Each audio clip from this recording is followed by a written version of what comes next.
issue of outbreaks of avian influenza are primarily related to having susceptible poultry, access to the virus, and spreading the virus from farms. There is some seasonality to outbreaks in some countries, and generally that seasonality is related to movement of poultry that are naive into areas and congregating and dispersing of those. So there are suggestions by some people that climate may have an impact, in that in cooler climates the virus survives longer, warmer climates it has a shorter survival time. But in actuality, if you really look at the epidemiology of the virus, it's really related to how you move poultry around and how the exposure occurs.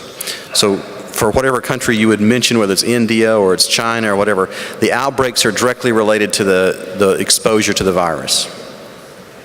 So that means this place is it's immune, or it can happen, let's say South America.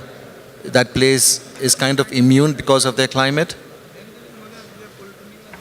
No, I would say it's not because of the climate that they're immune. It may be that in South America there is less exposure. For example, there may be less introduction from a wild waterfowl reservoir, and because of the less exposure you would have less cases. And then the other issue may be the structure of the industry as far as transmission once you do have an infection. Because there has been, in Latin America and South America, there have been a few outbreaks of high path AI, for example in Chile and in Mexico.